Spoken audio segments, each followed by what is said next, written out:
Hola amigos, el día de hoy vamos a visitar el Túnel de la Ciencia, que algunos lo consideran como un museo, pero otros no. Ustedes ya tendrán su opinión sobre este lugar. Se encuentra en la estación La Raza, en el camino que conecta a la línea 3 con la línea 5 del metro. Yo empecé mi recorrido en la línea 3.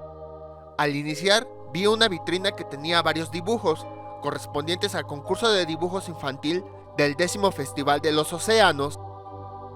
Algunos dibujos son muy interesantes y fueron hechos por niños de 8, 10, 12 años. Yo a esa edad todavía no podía dibujar así. Lo interesante es que muchos de ellos están preocupados por la basura. Incluso en muchos de los dibujos plasman su preocupación de cómo estos residuos han invadido todos los océanos. E incluso a esta edad ya son conscientes de que la basura puede afectar a los seres que habitan en las profundidades.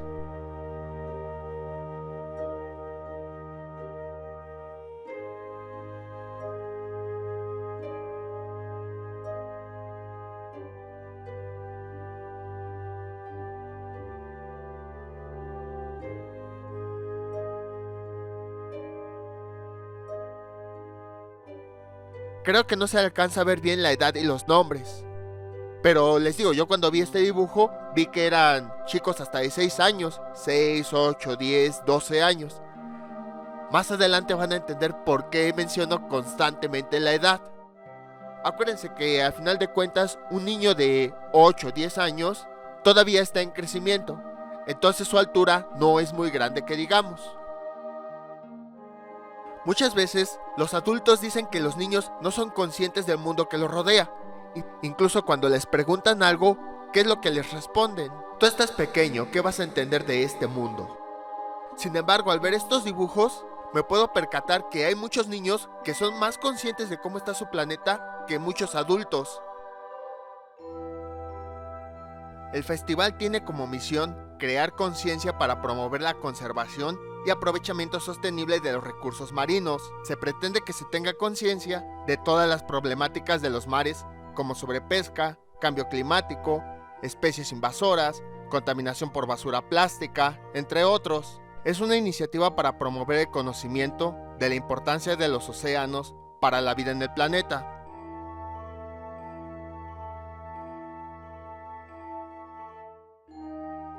Si continuamos avanzando, vamos a tener un mapa del Túnel de la Ciencia, para conocer cómo están estructuradas todas las exposiciones. Este fue el primer museo científico-tecnológico que fue construido dentro del metro. Fue inaugurado el 30 de noviembre de 1988. Su objetivo es divulgar la ciencia y la tecnología. La primera exposición se llama Darwin. En esta va comparando todo el tiempo de desarrollo de la Tierra, ya que la Tierra surgió hace 4.600 millones de años, pero para nosotros ese tiempo es inimaginable.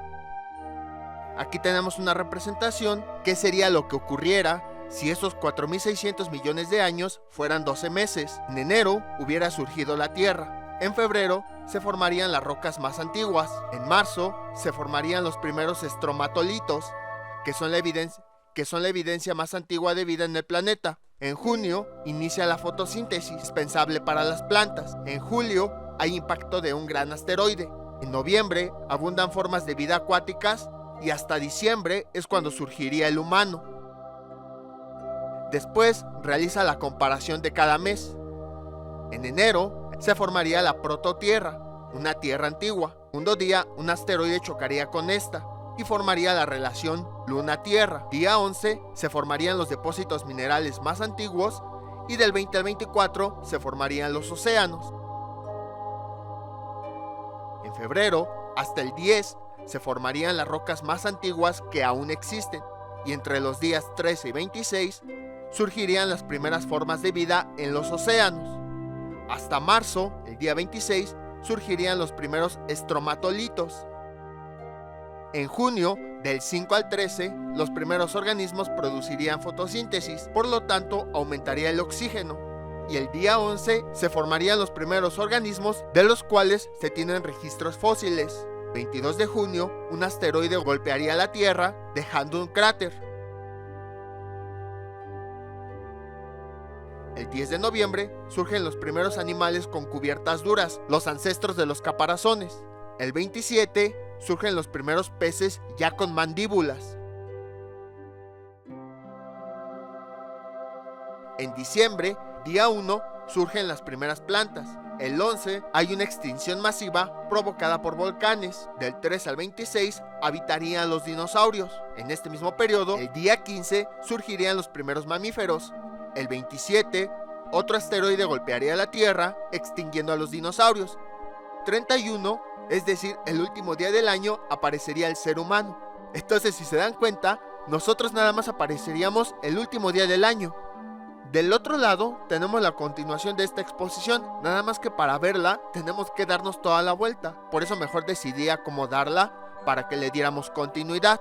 Ahora vamos con los últimos 15 minutos de ese último día 31 de diciembre, que equivalen a los últimos 130,000 años del planeta. De las 11:45 a las 11:47 de la noche ocurrió lo siguiente. Hace 160,000 años surgió el Homo sapiens, el humano más cercano a nosotros. Existía otro, que era conocido como Neandertal. Ya platicaremos qué ocurrió. Hace 130,000 años, incluso había bosques en el Ártico, donde ahora hay puro hielo. Y los primeros humanos estaban en África. Hace 115,000 años, se congelaron todos los mares, y así permanecieron durante 100,000 años. Luego, de las 11:50 a las 11:52, acuérdense, estamos pensando los últimos 15 minutos el día antes de que se acabe el día 31 de diciembre. Los humanos salieron de África a Asia, que fue hace 85,000 años. Sin embargo, casi se extinguen por la erupción de un volcán que produjo un invierno volcánico global que duró de 5 a 6 años. De las 11:54 a las 11:56, existían humanos cazadores y recolectores de frutos hace 55,000 años. Se dirigieron a Asia, Europa y Australia. Mientras tanto, en Asia existían los neandertales, la otra especie, vamos a decirle humana, porque humano como tal todavía no era.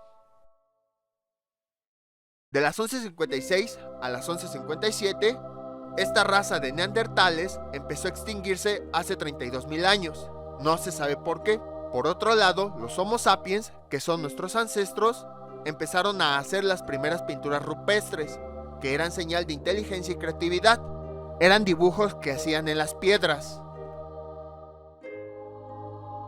De las 11:58 a las 11:58 con 30 segundos, los humanos llegaron a América hace 20,000 años. Llegaron a través de los mares que conectan a Rusia con Alaska, pero en esa época el mar estaba congelado. A ese lugar se le conoce como Estrecho de Bering. Tiempo después se descongeló, dejando separados a los humanos del resto del mundo. De las 11:58 con 40 segundos a las 11:58 con 45 segundos, los humanos todavía sobrevivían cazando mamíferos gigantes, pero se empezaron a extinguir hace 5,000 años. Por otra parte, los humanos empezaron a cultivar alimentos. Se tiene registro de que las primeras plantas fueron cultivadas hace 12,000 años en Mesopotamia. Y de las 11:59 a las 11:59 con 10 segundos empezaron los primeros registros de escritura humana. Los egipcios fueron los primeros en desarrollar un sistema completo de escritura, llamado jeroglíficos. De las 11:59 con 20 segundos a las 11:59 con 30 segundos, hace 5,000 años surgieron las primeras comunidades en Mesopotamia, las cuales crecieron y se convirtieron en las primeras civilizaciones en Sumeria. Después aparecieron más culturas y se fueron desarrollando ciudades. Hace 4,500 años fueron construidas las primeras pirámides de Egipto. Hasta ese momento todo era construido a base de piedra. Por esa razón, a esa época se le llamó Edad de Piedra. Pero hace 3,000 años, el humano supo cómo trabajar con cobre y hierro, dando inicio a la Era de Hierro. Y con eso empezó a crear herramientas más complejas y por consiguiente a desarrollarse hasta lo que conocemos hoy en día. Entonces, si se dan cuenta, básicamente si nosotros comparamos el tiempo de la Tierra con un año, la civilización así como la conocemos solamente ha estado los últimos segundos de ese año completo. La siguiente exposición se llama Universo Invisible. Desde la antigüedad, las personas han observado el cosmos. Carl Sagan dijo que el número total de estrellas en el universo es más grande que el número de granos de arena de todas las playas del planeta. Actualmente, todo lo que se ve en el universo solo representa el 5% de todo el espacio. Comprobaron que además se sigue expandiendo, es decir, las estrellas, galaxias, se siguen alejando unas de las otras. Hay algunos objetos que tienen gravedad para atraer la materia como las estrellas. En los 60s, la astrónoma Cooper descubrió algo que se llama materia oscura. Más adelante explicaremos cómo, la cual no refleja la luz, por lo que no se ve a simple vista, y esto forma el 27% del universo. Y recientemente se ha descubierto que la energía oscura es todavía más que la materia oscura, formando el 63% del universo. Voy a tratar de explicar cada una de las láminas. Como las galaxias se van separando, cada vez hay más espacio entre ellas. Esto provoca que haya una mayor fuerza de repulsión entre los objetos y por lo tanto los objetos se sigan alejando. Los científicos llamaron energía oscura a aquello que provoca estas fuerzas de repulsión, ocasionando que haya una aceleración más grande de separación. Es decir, que cada vez se separen las galaxias más rápido. ¿Cómo se descubrió la materia oscura? Todas las estrellas giran alrededor del núcleo de la galaxia. Como habíamos dicho, entre los astros existen fuerzas de atracción, es decir, que se atraen. Entre más lejos estén, teóricamente hablando, esa atracción es menor. Entonces, las estrellas que están más retiradas del núcleo deben tener una menor atracción, por lo tanto girar con menor velocidad. Sin embargo, se descubrió que todas las estrellas, sin importar su posición, giran con la misma velocidad alrededor del núcleo de la galaxia. Entonces se determinó que debe existir algo en la galaxia que no se puede ver, que provoque esto, y a eso fue a lo que se le llamó materia oscura. El CIMVESTAT es un centro de estudios del Instituto Politécnico Nacional.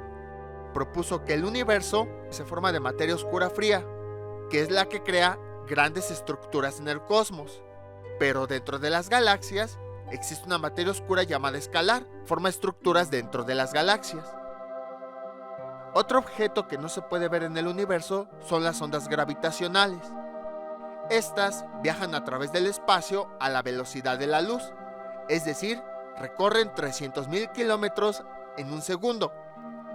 Los experimentos LIGO y Virgo detectaron la existencia de estas primeras ondas apenas en 2015, al fusionarse dos agujeros negros. Del otro lado, continuamos con una exposición del universo llamada El origen del universo. Para averiguar el origen del cosmos, se creó el LHC, que está ubicado en el CERN, en la frontera franco-suiza. Se hace chocar principalmente protones a velocidades cercanas a la de la luz en 4 detectores: ALICE, ATLAS, CMS y LHCb. Estos registran las partículas obtenidas de ese choque para estudiar los elementos que forman la materia del universo, y también busca recrear en pequeña escala el origen del universo. Científicos mexicanos del CIMVESTAT han participado en este proyecto, principalmente en el detector ALICE. El LHC es un anillo de 27 kilómetros de radio. Dentro de él chocan las partículas. Han participado un centenar de países, ellos México. Sus 4 detectores están a lo largo. ALICE estudia el universo temprano. ATLAS CMS estudia la física de frontera. Y el LHCb estudia materia y antimateria. Si la materia tiene electrones negativos, la antimateria es todo aquello que tiene electrones positivos. Cuando materia y antimateria chocan, se desintegran entre sí. Existe una teoría del origen del cosmos, llamada Big Bang. Esta dice que el universo estaba en un punto diminuto, y después de que hubo una explosión, empezó a expandirse, desde las partículas más pequeñas, que tardaron milisegundos, hasta las actuales galaxias, que han tardado millones de años, cada una con distintos tiempos. Aquí tenemos una estructura interna del anillo del LHC. En el interior están unos imanes superconductores, y dentro es donde viajan las partículas. Esta máquina está a menos 271.3 grados centígrados. A esta temperatura está el universo. Cuando las partículas chocan, gracias a los 9300 imanes superconductores que las hacen girar alrededor del anillo, producen gran energía a nivel subatómico, con una temperatura 100.000 veces la del Sol. La materia está hecha de átomos, tienen un núcleo de protones y neutrones. Los electrones giran alrededor de ese núcleo. A su vez, los protones y neutrones se forman de partículas más pequeñas llamadas quarks, que no se han podido observar de forma aislada, es decir, una de forma individual. Detector ALICE funde los protones y electrones para liberar quarks con los enlaces que tiene, que se llaman gluones. Los gluones son partículas que mantienen a los quarks unidos. El CIMBESTAB ha participado en el diseño de los componentes B0 y AD. Gracias a esto, la eficiencia de ALICE ha mejorado en un 30%. Uno de los hallazgos de ALICE fue descubrir que en un principio el universo tenía propiedades líquidas. Se pudo observar gracias a que el choque de los protones produjo plasmas de quarks y gluones. Y esto da sustento a la teoría de las cuerdas. El peso de ALICE es superior al de la Torre Eiffel, y la cantidad de CDs de información que ALICE puede manejar, si los apilamos, su altura sería mayor que la del Popocatépetl. El otro detector, CMS, se forma por un gran imán que produce un campo magnético 100.000 veces superior al de la Tierra. Cada capa mide diferentes partículas para crear imágenes de cada colisión y así responder a algunas dudas como ¿de qué está hecho en sí el universo? El CIMBESTAB participó en la construcción de este detector, desarrollando una red de computadoras alrededor del mundo para procesar los datos producidos. Se especializó en el estudio de hadrones, que son las partículas que se forman de puros quarks, como los protones. Este detector pesa 14.000 toneladas. CMS detectó una de las partículas más importantes hasta el momento, el bosón de Higgs. Es un tipo de partícula elemental que es fundamental en el mecanismo por el que se originó la masa del universo. El detector ATLAS busca distintos fenómenos, como partículas que originan la materia oscura, y el detector LHCb estudia la simetría entre materia y antimateria observada, ya que no se sabe por qué en el universo hay más materia que antimateria. La siguiente exposición se llama Ciencia, Tecnología y Humanidades. El objetivo de la astronomía ha sido comprender nuestra posición en el cosmos. Muchos consideran que nada más es un hobby, pero lo cierto es que también ha tenido beneficios en la humanidad. Por ejemplo, para las culturas antiguas era usada para la cuenta del tiempo, los calendarios y la agricultura. Hoy en día se espera que con el telescopio LISA se puedan escuchar las ondas gravitacionales y con el telescopio James Webb se puede observar qué hay más allá e incluso saber si en otros mundos se puede albergar vida. Hace no mucho se publicó la primera foto de James Webb, ahorita se las pongo. Incluso se han utilizado herramientas tecnológicas cada vez más grandes, como la inteligencia artificial, para el estudio de los astros.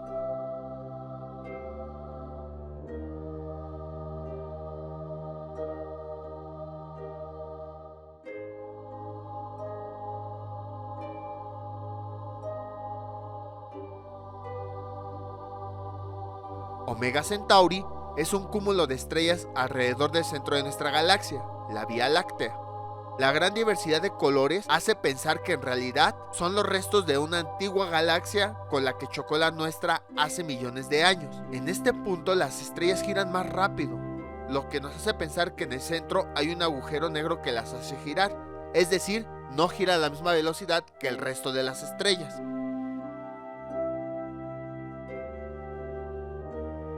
Teotihuacán fue una de las ciudades más pobladas de Mesoamérica. Posee dos ejes urbanos, uno de este a oeste, que coincide con el eje de simetría de la pirámide del Sol, y otro de norte a sur, que va a lo largo de la calzada de los muertos. Se cree que la orientación de estos está relacionada con el sistema de calendario que usaban. En la imagen se observa cómo se veía la Vía Láctea desde la pirámide de la Luna. El Observatorio Astronómico de San Pedro Mártir es parte del Instituto de Astronomía de la UNAM. Está ubicado en Ensenada, Baja California. Es reconocido tanto nacional como internacionalmente, ya que es considerado uno de los mejores sitios por sus observaciones astronómicas, debido a la posición geográfica en la que está. En la foto tenemos la nebulosa Pata de Gallo. Los filamentos oscuros son regiones de gas y polvo donde no pasa la luz infrarroja del telescopio. Esta da origen a nuevas estrellas y se ubica en la Vía Láctea a 4200 años luz de nosotros. Un año luz es la distancia que recorre la luz en un año, considerando su velocidad. Las manchas azules corresponden a agua pesada. La región naranja es la emisión de varias estrellas y nubes, que tiene compuestos orgánicos como el glicol aldehído, una molécula importante para la vida.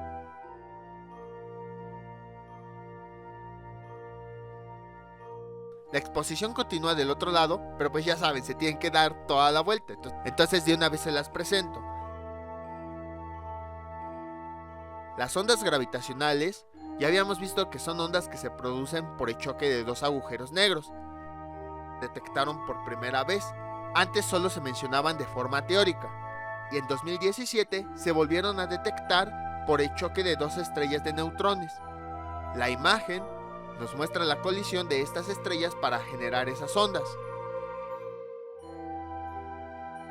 En Cuatro Ciénegas, Coahuila, existe un oasis donde aún viven los descendientes directos de los estromatolitos. Como vimos, son las primeras evidencias de vida de nuestro sistema solar. O bueno, que conocemos. También se desarrolló la fotosíntesis verde, que junto a la clorofila, que es un pigmento verde de las plantas, capturaron la energía del sol y construyeron azúcares con el dióxido de carbono de la atmósfera, liberando burbujas de oxígeno. Esto, con el pasar de millones de años, transformó al planeta de un color rojo a una tonalidad azul, diferente a los demás planetas. La arqueoastronomía estudia la astronomía plasmada en restos arqueológicos. Por ejemplo, en Bonampak, Chiapas, existe un mural que fue hecho el 6 de agosto de 792. Se plasmó la constelación de Orión, indicada con una tortuga, las Pléyades, indicada como jabalíes, la estrella Aldebarán, como un personaje que señala a la tortuga y al planeta Marte. Sol es una estrella enana blanca que produce energía a partir del oxígeno. Además, emite un viento en todas direcciones. Constantemente emite burbujas de plasma sobre la superficie, que viajan al espacio y llegan a la Tierra. Chocando con su campo magnético, algunas partículas de estas burbujas se filtran y viajan a los polos, chocando con la atmósfera. Y es lo que produce las auroras boreales, que solo se pueden ver en la parte norte del planeta. La luz del sol tiene todos los colores. Los objetos absorben la luz y el color que vemos es el color que reflejan. Por ejemplo, las nubes son blancas. ¿Por qué? Porque reflejan toda la luz del sol. El agua es azul, absorbe parte de la luz del sol y solo refleja la luz de color azul. A este fenómeno se le llama reflexión de la luz. En la Tierra, debido a sus mares, montañas y bosques, se ve el reflejo de diferentes colores como el azul, amarillo, naranja, verde, entre otros. Continuamos con la siguiente exposición. La búsqueda de respuestas del cosmos hace que se desarrolle más tecnología. Así como a veces nos preguntamos, ¿cómo buscamos a una persona entre millones en Facebook? En astronomía se preguntan algo similar. ¿Cómo buscarían una estrella vieja entre miles de millones? Para lograrlo, se desarrollan diversas tecnologías que después se pueden ocupar en la vida humana. El Sol es una estrella compuesta de hidrógeno y helio. Su diámetro es 110 veces el tamaño de la Tierra. Su temperatura en luz visible es casi 6000 grados. En las capas superiores de la atmósfera llega a alcanzar millones de grados.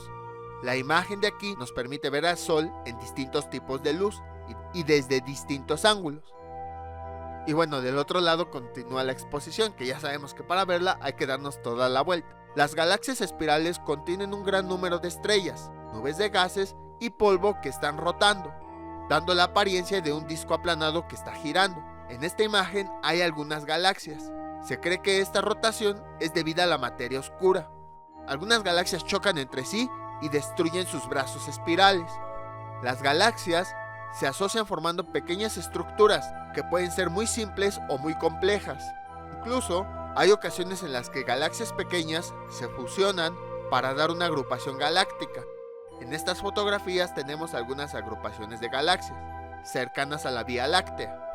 En la siguiente imagen pueden ver agrupaciones de galaxias cercanas a la Vía Láctea. Cada punto es una galaxia. Curiosamente, su distribución no es al azar, sino parece que se encuentran acomodadas. A continuación, vamos a ver unas fotografías de distintos cuerpos celestes de nuestro sistema solar.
Del otro lado del pasillo tenemos más fotografías de otros cuerpos celestes del universo.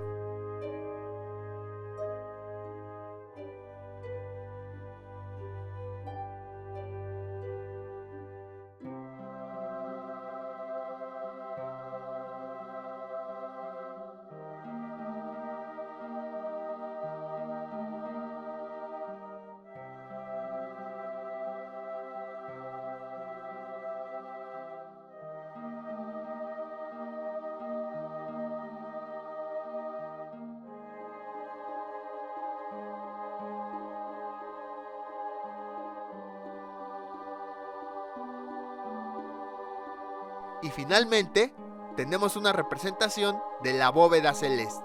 Está oscuro y mediante colores fluorescentes se ve cada una de las constelaciones del zodiaco. Una constelación, recordemos que es una agrupación de estrellas en el cielo, que al unirlas con nuestra imaginación se forman figuras, porque en realidad incluso puede que esas estrellas no estén cercanas, pero a nosotros nos da la apariencia de que sí. Se les llama constelaciones de zodiaco porque al unir algunos astros en el cielo, se pueden formar las figuras que representan los símbolos de cada uno de los signos zodiacales. Sin embargo, no tiene nada que ver con astrología o lectura del futuro. El ejemplo más claro son las 3 estrellas, están juntas, que siempre nos han dicho que esos son los Reyes Magos, y que de ahí proviene el nombre de la constelación de los Reyes Magos. Entonces, en esta bóveda celeste están las constelaciones de zodiaco. Ahora, ¿qué es una bóveda celeste? Esto no está explicado en el museo, pero sí lo aprendí a través de una rama de las matemáticas llamada trigonometría esférica. Imagínense que ustedes están situados en un punto de la Tierra, no importa dónde, ustedes están situados en un... Ustedes van a ser el centro de una esfera. Entonces, tomando como referencia que ustedes van a formar parte del centro de una esfera, imaginen que todo lo que tienen alrededor, en la parte de arriba, pues es la parte de arriba de esa esfera imaginaria. A esa esfera imaginaria que los está rodeando es lo que se le conoce como bóveda celeste. Nada más que en este caso se utiliza la esfera para poder visualizar las estrellas. Yo les recomiendo que esta parte del túnel la vean detenidamente, ya que si pasan de largo no verán ninguna forma. Pero si se quedan fijos en un punto, con el pasar de los minutos, la vista se va a acostumbrar a la oscuridad y empezarán a visualizarse figuras. A mí en lo personal, sí me costó mucho trabajo grabar la bóveda celeste, por lo mismo de que si grababa rápido no se apreciaba. Tenía que quedarme quieto e ir grabando lentamente para poder observarlo. Y aún así no se aprecia muy bien. Si en internet buscan fotografías, van a ver que hay fotografías de muchísimo mayor calidad donde se puede apreciar a detalle.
Cuando salimos del túnel tenemos algunas exposiciones. Tenemos una fotografía de los distintos planetas que están en el sistema solar. No está en escala porque no cabrían en el pasillo. Los planetas son Mercurio, Venus, Tierra, Marte, Júpiter, Saturno, Urano y Neptuno. Los planetas extrasolares son planetas descubiertos en estrellas cercanas al Sol. Aún no contamos con la tecnología suficiente para observarlos a detalle. En la estrella Fomalhaut se cree que existe un planeta 3 veces la masa de Júpiter. La nebulosa de Orión, situada en la constelación de los Tres Reyes Magos, está a 1500 años luz de distancia, la distancia recorrida por la luz en 1500 años, considerando su misma velocidad. Es una mancha roja está debajo de las tres estrellas. Es la región más cercana a nosotros, en donde aún se siguen formando estrellas, y gracias a su estudio podemos saber el proceso de formación. La región Piscis 24 es una región cercana en donde se forman estrellas supermasivas, es de cientos de veces la masa de nuestro Sol. Fue nombrada así en honor a la primera astrónoma mexicana, París Piscis, que descubrió la región en 1959. Del otro lado de la exposición tenemos cuerpos celestes. El más común es nuestra galaxia, la Vía Láctea. En la antigüedad se podían ver los brazos de la galaxia desde nuestro planeta. Hoy, debido a la contaminación lumínica, es muy difícil. Con ayuda del Observatorio Espacial Spitzer, se ha podido observar un panorama de nuestra galaxia. Las estrellas más masivas que nuestro Sol se consumen más rápido. Al terminar, explotan y generan supernovas. Las estrellas similares a la nuestra tienen una vida más larga. Cuando termina su ciclo, originan nebulosas planetarias.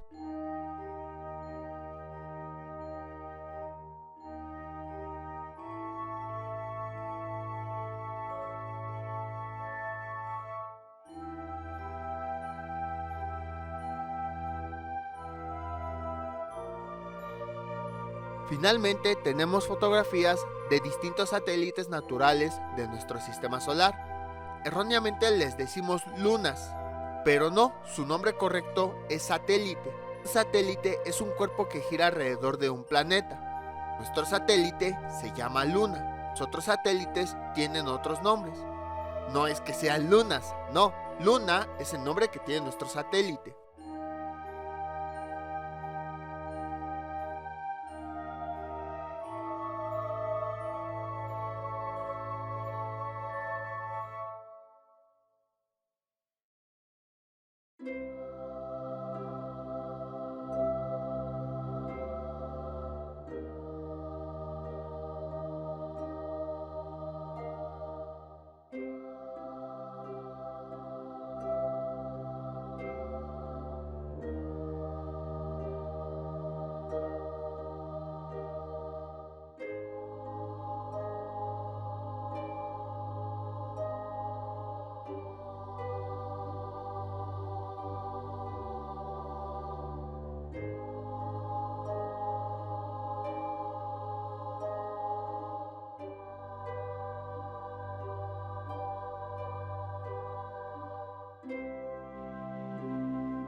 Del otro lado de la exposición tenemos más fotografías de la Luna. Tenemos los primeros dibujos que hizo Galileo Galilei de las fases lunares gracias al telescopio que inventó.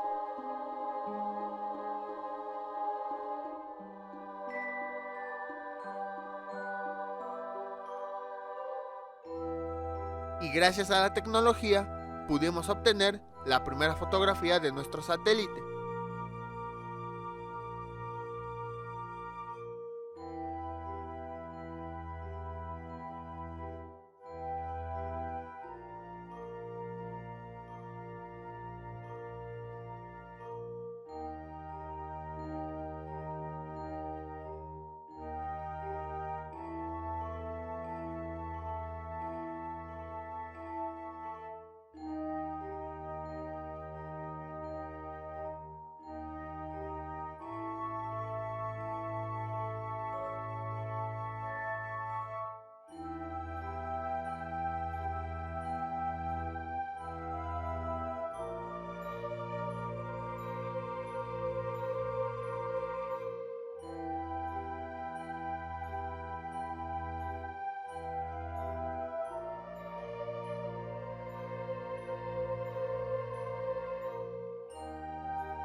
Al final del túnel de la ciencia hay diversas salas donde se realizan talleres.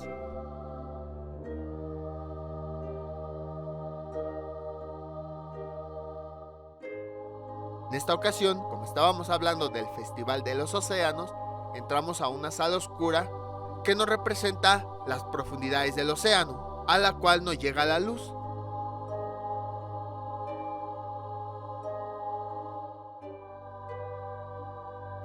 El objetivo es que percibamos cómo es que se ve realmente esas profundidades.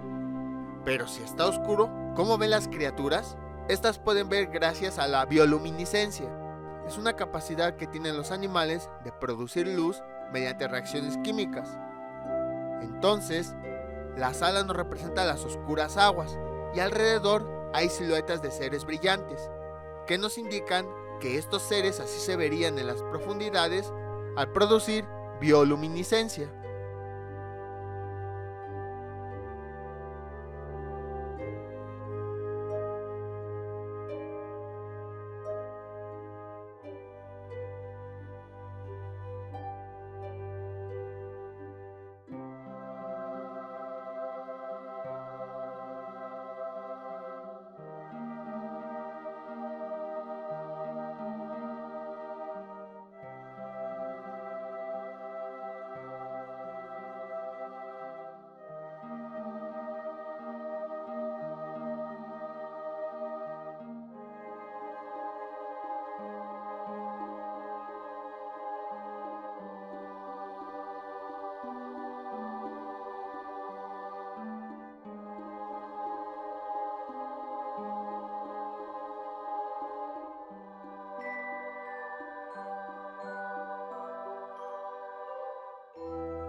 Después tenemos otra sala en donde nos explican las consecuencias del calentamiento climático, principalmente en los océanos.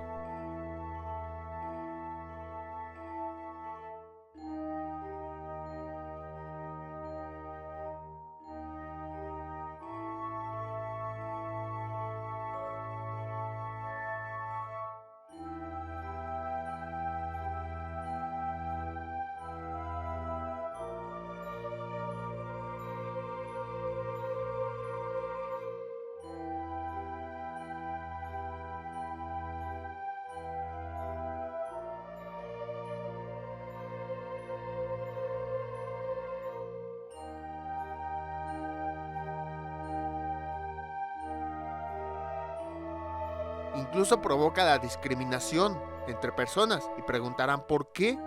La respuesta es porque ante la escasez de agua, a unas personas les darán el acceso y a otras se los negarán. En otras palabras, solo unos pocos la recibirían y los demás serían discriminados por no recibirla. Al final, tenemos una escultura de una tortuga y un ajolote, hechas con plásticos, que nos representan la cantidad de plásticos que hay en los océanos, la cual es tan grande que ya forma parte de los seres vivos. Incluso, en años recientes, se descubrió que por primera vez, la leche materna de una mujer ya tiene microplásticos.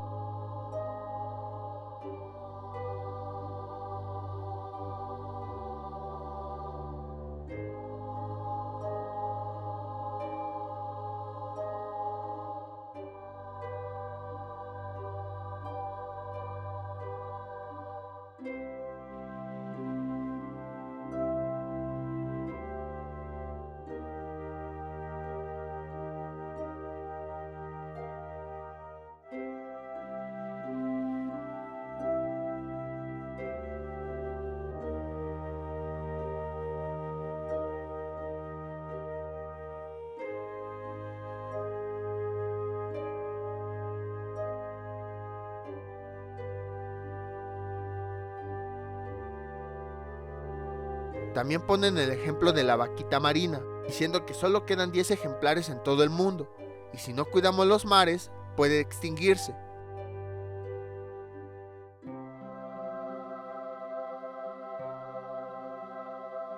Otra cosa que se considera peligrosa, pero que nadie sabe, es introducir especies en el medio natural. Los ejemplos más claros son cuando en un río un niño tira a su tortuga porque ya creció. Cree que está haciendo lo correcto al liberarla en ese cuerpo de agua, pero lo que no sabe es que esa tortuga podría comerse a los peces de ese río, por consiguiente dañar el ecosistema. Entonces, introducir especies que no son de ese sitio también va a generar daños al resto de los animales. A esas especies que se introducen y que no pertenecen ahí se les llama especies invasoras.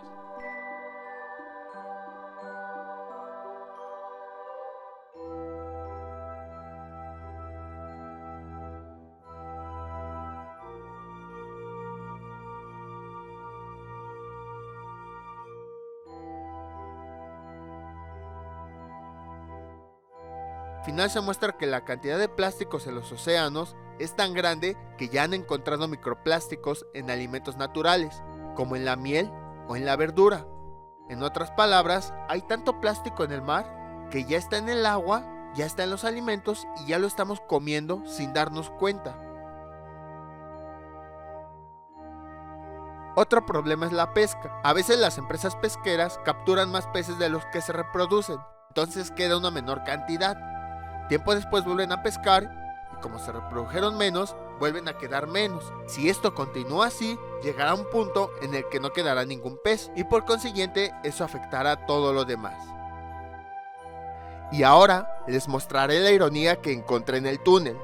Al principio les mostré unos dibujos hechos por niños de 6, 8, 10 años, en donde reflejaban su preocupación por la basura que había en los océanos. Ahora vámonos a las exposiciones. Si fueron muy observadores, en uno de los cuadros, en la parte de hasta arriba, había una gran cantidad de basura acumulada. Si no se acuerdan cuál, se los voy a poner a continuación. Como pudieron observar, en muchos cuadros se ven las siluetas de las personas que pasan, para que se den una idea de la altura de esos cuadros. Un niño no tiene la altura suficiente para alcanzar y poner esa basura en la parte de arriba del cuadro, que quiere decir que esa basura lo puso una persona adulta. Entonces es una ironía que muchas veces los adultos sean los que dicen que los niños no son conscientes, pero al menos en este lugar a mí me parece que son más conscientes los niños porque están al tanto del problema de la basura. Curiosamente un adulto que según se siente más consciente es el que puso la basura en ese lugar. Entonces vean cómo está la situación. Y bueno, hasta este punto termina el recorrido del Museo de la Ciencia. Si quieren visitarlo, como habíamos comentado, está en la estación La Raza, en el transbordo, entre las líneas 3 y 5 del metro. Y pues su horario de atención, pues es el horario en el que funciona el metro. De lunes a viernes de las 5 de la mañana a la medianoche, los sábados de 6 de la mañana a la medianoche y los domingos de 7 de la mañana a la medianoche. Es una exposición abierta. No tiene puertas ni nada, porque pues para pasar de una línea a otra, de todos modos hay que pasar por ese túnel. Muchas personas que transitan diario por ese camino pasan por él sin siquiera darse cuenta de que existe. Esto sería todo por el día de hoy. Esperamos que lo hayan disfrutado y nos vemos para el próximo museo. Hasta luego.